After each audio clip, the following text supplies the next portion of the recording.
आप लोग कथा में श्रवण करे हैं पूर्व में, हनुमान गतिमान रतिमान मतिमान वर्तिमान, ऐसे हनुमान जी के कई भाई हुए, कई भाई हनुमान जी के हुए। और हमने पहले भी कहा है, जिसकी फैक्ट्री ना चलती हो, बहुत दुकान ना चलती हो, तो हनुमान जी के पांव का थोड़ा सा सिंदूर लेकर, यदि उस सिंदूर को किसी भी फैक्ट्री या दुकान में हनुमान जी के छोटे भाई गतिमान के नाम से अगर एक बिंदी भी सिंदूर की रख दी जाती है, तो वो दुकान और फैक्ट्री भी झड़के से चलना प्रारंभ हो जाती है। गतिमान हनुमान जी के छोटे भाई, एक हनुमान जी के छोटे भाई हैं मतिमान। जब व्यक्ति डिप्रेशन में जाता है,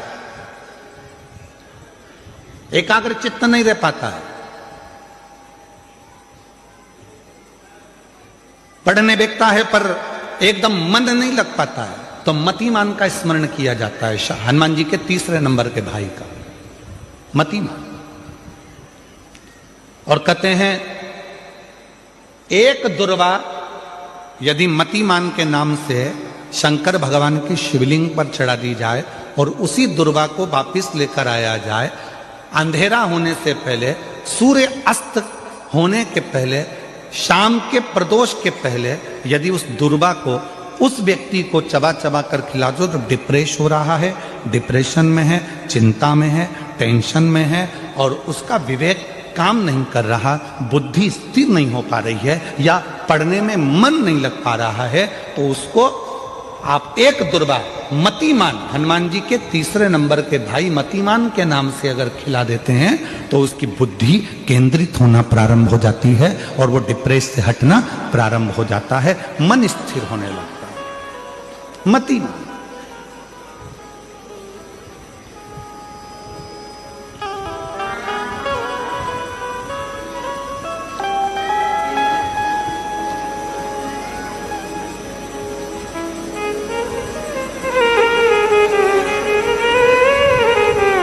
और एक नाम आता है व्रतिमान। इसका प्रैक्टिकल तुम अभी यहीं से कर लेना, ठीक है? चलते चलते मालूम पड़े तुम्हारी पार्किंग यहां से आधा किलोमीटर दूर है, ठीक है? अरे बोलो तो जम के, आधा किलोमीटर दूर तुम्हारी पार्किंग है और तुम्हारी उम्र लगभग बहुत हो गई, मालूम पड़े तुम थोड़े वृद्ध हो गए हो और तुम्हारा घुटना दुख रहा है, तुम्हारी कमर दुख रही है, चलते चलते बड़ी मुश्किल से तुम कथा स्थल तक पहुंचे हो, अब मन में आ रहा है कि मुझे वापस पार्किंग तक जाना है, कैसे जाऊंगी, पाँव तो दुख रहा है। तो एक काम आज चलते चलते करना कि कहीं सीवर वाला महाराज झूठ तो नहीं बोल रहा है, तो प्रैक्टिकल करके जाना। क्या करोगे, यहां से जाते समय आप जब जा रहे हो और आपके शरीर का कोई अंग जब दुख रहा है, तो श्री शिवाय नमस्तुभ्यम कहकर श्री व्रतिमान हनुमान का स्मरण करो। किसका स्मरण करना है? जम के बोलो, व्रतिमान हनुमान। व्रतिमान हनुमान का स्मरण करके कहीं पर भी बैठकर अपने पांव की छोटी वाली जो उंगली है उसको जम के दबाना और दबाने के बाद चल देना। जिस जगह पर भी दर्द हो रहा होगा, मेरा बाबा आपको मंजिल तक पहुंचाएगा, दर्द होने नहीं देगा। कल नहीं करना, प्रैक्टिकल आज ही करना। काल करे सो आज कर।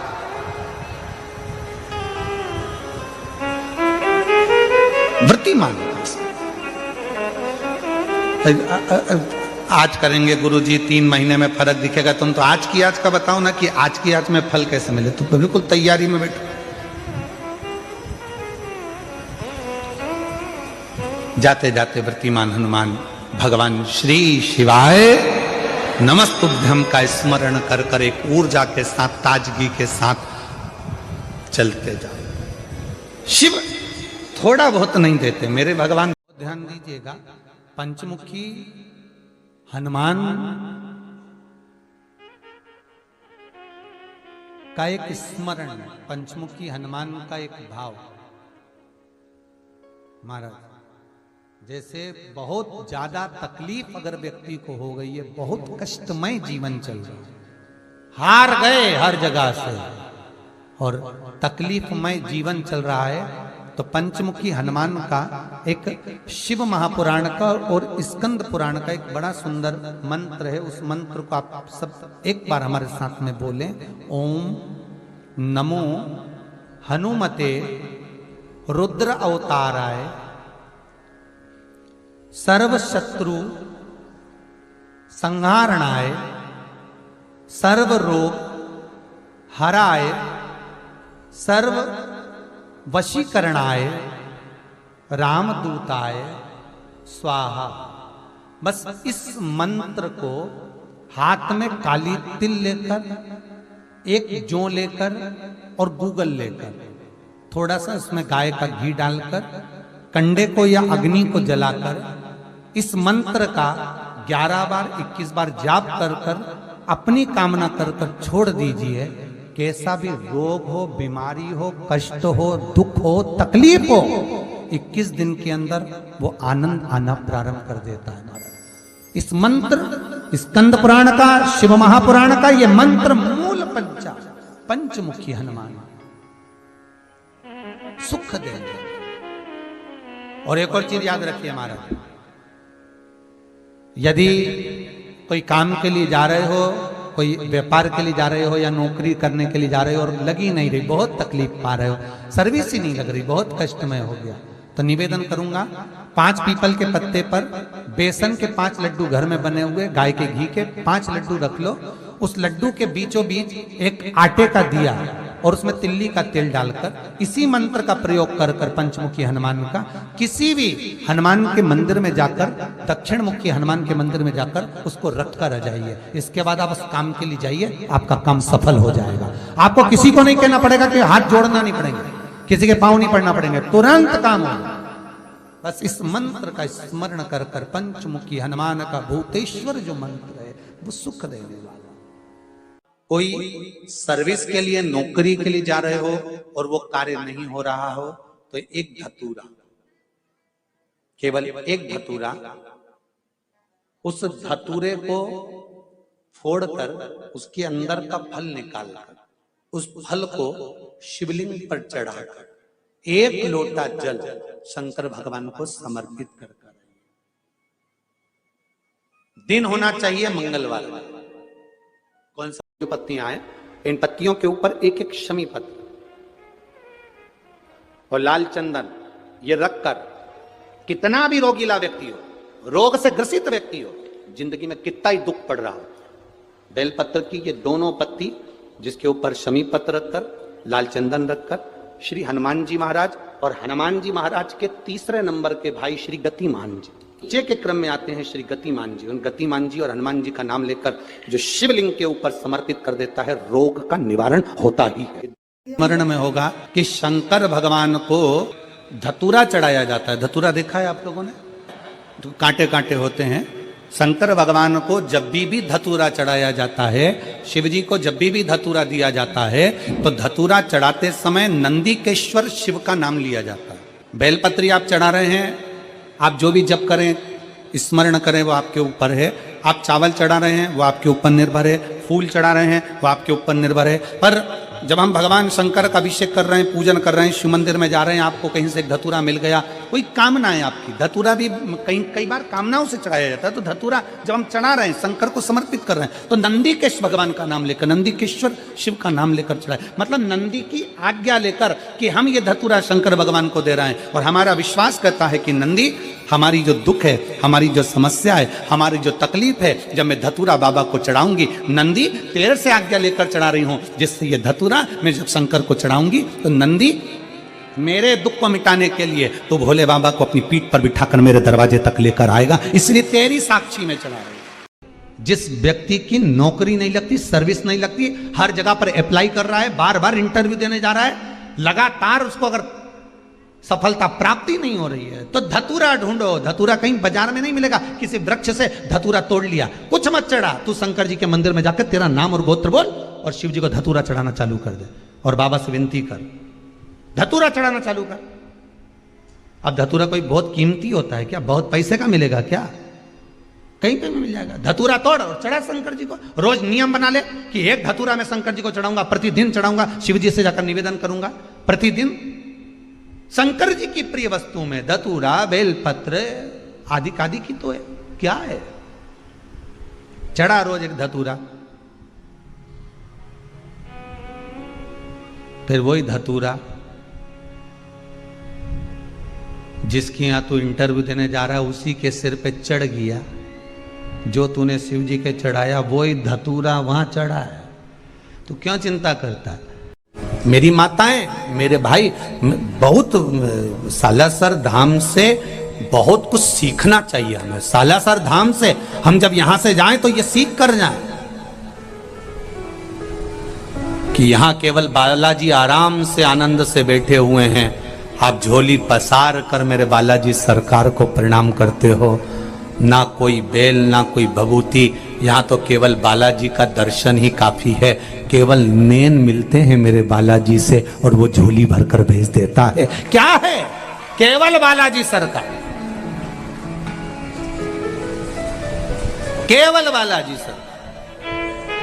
और मैं पुजारी परिवारों को भी धन्यवाद दूंगा। उनसे कोई भी कुछ कहता है, साहब ये दुख है, वो कहते बालाजी बैठा है, ये तकलीफ है, बालाजी बैठा है, क्यों टेंशन लेते हो, बालाजी बैठा है। सब क्रम में बालाजी है। आज हमने मिट्टू जी आपके ड्राइवर को कह दिया, क्यों रे भैया इस गाड़ी का हॉर्न क्यों नहीं बजे, कि बालाजी है। हमने पूछो उनसे, बोला हमने कही गाड़ी का हॉर्न क्यों नहीं बजे, कि वो बाढ़ आ गई थी तो उसमें गाड़ी चली गई थी तो वो हॉर्न बंद हो गया गुरुजी। हमने कहा ठीक है, तो ये जनता हटती नहीं है, गुरुजी तुम देखो तो सही। और उसने वास्तव में कहीं हॉर्न मारन कहीं नहीं बजाया कि बालाजी का नाम लूं, अभी देखो सब हटे, और नहीं बजाया, पट्टे नहीं बजाया, और के बालाजी है। उतनी देर में तो बाई हट गई, वो निकाल के ले गया। तो विश्वास होना चाहिए इतना प्रबल कि मेरा शंभू, मेरा शंकर, मेरा ठाकुर, मेरा राम, मेरा कृष्ण, मेरा हनुमान, मेरा बालाजी सरकार बैठा। हनुमान का अवतार कौन सा है? शंकर जी का 11वां अवतार। बालाजी सरकार जो है मेरे शिव के 11वां अवतार है, मेरे शंकर के। महाराज मैंने तेरे ही भरोसे, ओ बाबा तेरे ही भरोसे, हवा बिच उड़ती जवानी, बाबा डोर हथो छड़ी नाम कटी जवानी। आप दिल से स्मरण करो, प्रपंच से दूर, ढोंग से दूर, भगवान की भक्ति में जितना डूबोगे उतना सुख मिलेगा। सारी समस्या का हल एक लोटा जल। हम भगवान शंकर के मंदिर क्यों जाएं? क्योंकि यहाँ शिव महापुराण की कथा कहती है, हम जितने कदम चलकर भगवान के द्वार जाते हैं। आप साधारण प्रैक्टिकल में लीजिए, आपकी बहन के घर शादी, ठीक है जी, समझ लेना जरा। बहन के घर शादी में अगर बहन जाती है तो थोड़ा सा काम बोलो बोलो बोलो करती है, थैलारा उठाती है। और बहन के घर शादी में बहन नहीं गई और उसने अपनी बहू को भेज दिया, बहू काम करेगी, वो तो सोफे पे कुर्सी पे और ऑर्डर करेगी, एक्सक्यूज मी एक गिलास पानी ला देंगे क्या? तो छोटा बच्चा भी कह देता, आंटी आप क्यों नहीं चली जाती, तू ला दे ना बेटा। फिर वो लाई। अच्छा एक्सक्यूज मी तो ऐसे बोलते जैसे ये पूरा, ये एक्सक्यूज मी और कहीं काम क्यों नहीं आता है? मालूम पड़े पढ़ा लिखा व्यक्ति खूब पढ़ा और इसके पीछे पड़ जा कुत्ता, और वो कुत्ता के सामने बोल excuse me please please please. कुत्ता सुने प्लीज कि एक्सक्यूज मी। अरे कुत्ता को भगाने के लिए डायरेक्ट हट, तब भगे। तुम पढ़े लिखे हो, कुत्ता थोड़ी ना पढ़ा लिखा। एक्सक्यूज मी प्लीज प्लीज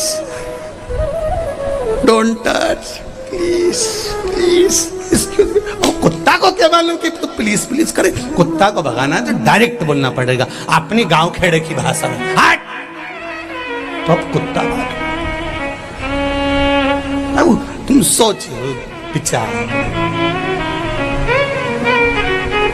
अब बहन के घर शादी में बहन गई तो थोड़ा फैलारा उठाएगी, काम करेगी, बोलो सही है कि गलत है, काम संभाल लेगी। और बहन के घर शादी में बहू गई तो वो फैलारा वेलारा नहीं उठाएगी, वो थोड़ा बहुत उठाई तो उठाई, नहीं तो वो तो डेंटिंग पेंटिंग करके बैठी बस।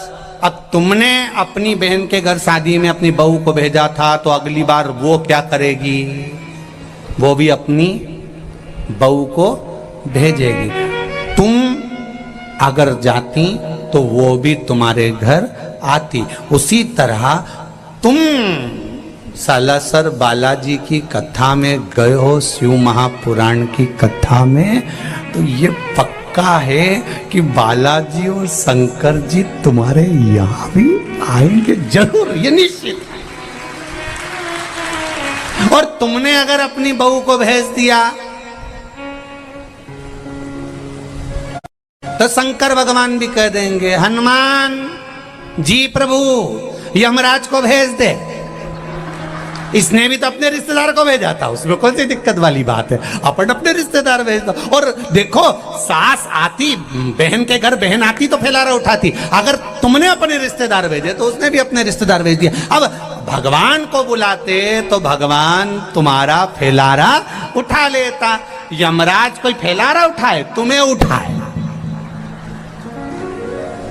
यमराज कौन सा फैलारा उठाए।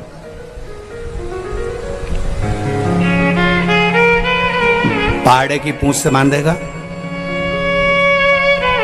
एकदम ब्लैक, काला, बड़े दांत, मूछे, जोरदार मुकुट, खूब मुस्कुराएगा, चेहरे पर कुछ नजर नहीं आएगा, केवल दांत वाइट कलर के दिखेंगे।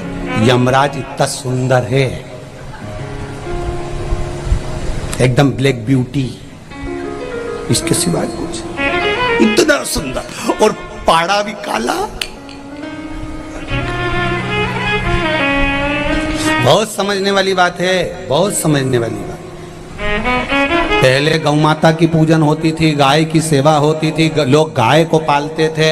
आज के जमाने में लोगों ने गाय पालना बंद कर दिया, भैंस रखना चालू करा। हमने एक दो लोगों से पूछा, क्यों रे तुमने गाय क्यों कम कर दी? कि दूध पतला देती है, भैंस झाड़ा देती है। अच्छा, गाय दूध कम देती है, भैंस अरे बोलो जम के ज्यादा देती है। तो अब तुम एक प्रैक्टिकल करके देखो, गाय का छोरा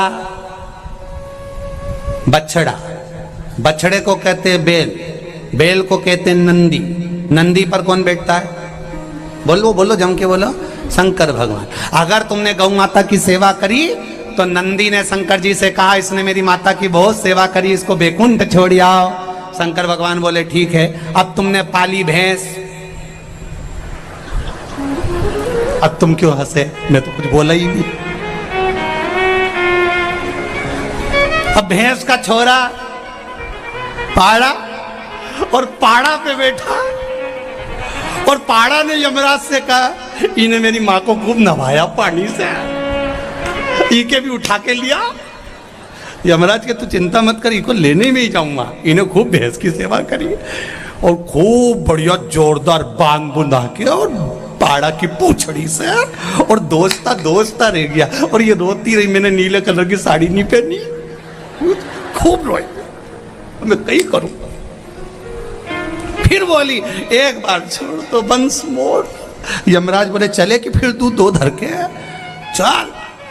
कितनी की थी? सुराना जी ने कथा कराई सालासर जी में, पहले से सूचना दी थी कि 5 दिन की कथा है, 5 जोड़ी अच्छी अच्छी निकाल ले, और नहीं पहनी तो मैं कहीं करूंगा। की थी डर से।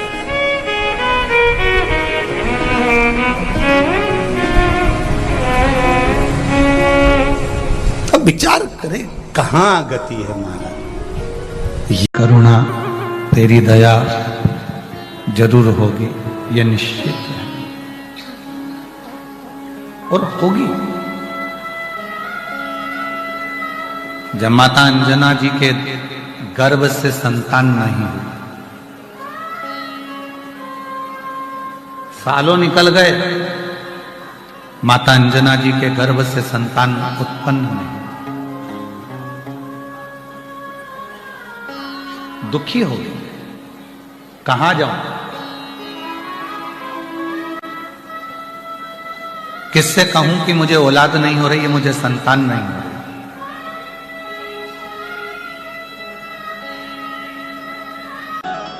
किससे निवेदन करूं, किससे प्रार्थना करूं?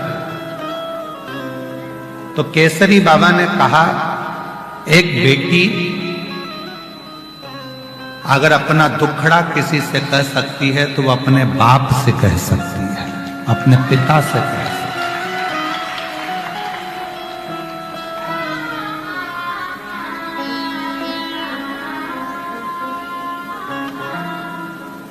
दो पिता हैं, एक ने जन्म दिया और दूसरे ने पालन किया। एक पिता अपना पिता, दूसरा वो परम पिता, दूसरा है वो परम पिता, वो देव अधिदेव महादेव भगवान शिव, वो घरधानी शंभु त्रिकालदर्शी कैलाशी अविनाशी शंकर, वो भी पिता।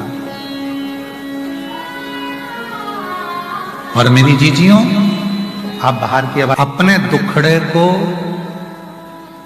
अगर कहना है तो एक बार अपने पिता देवादिदेव महादेव से जाकर, राधे तुम आके सुनो यहां, देवादिदेव महादेव के पास, भगवान शिव के पास, भगवान शंकर के पास, भगवान शिव के पास जाकर, भगवान शंकर के पास जाकर अपने दुखड़े को जरूर कहना चाहिए। भगवान शिव से अपना दुखड़ा जरूर सुनाना चाहिए, जरूर।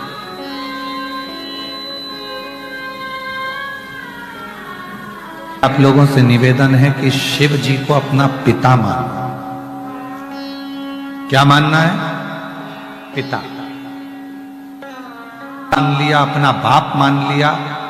जिस दिन शंकर भगवान को अपना पिता मान लिया, उस दिन शंकर भगवान अपनी बेटी को जिंदगी में कभी दुखी नहीं देख सकते। जब अशोक सुंदरी का विवाह किया मेरे शंकर भगवान ने, और अशोक सुंदरी का जब विदा किया, अशोक सुंदरी की जब विदाई करी गई, अशोक सुंदरी जब जा रही थी, तो पिताजी ने अशोक सुंदरी को विदा करते करते कहा, अशोक सुंदरी ने कन्यादान में अपने पिता से वचन लिया है।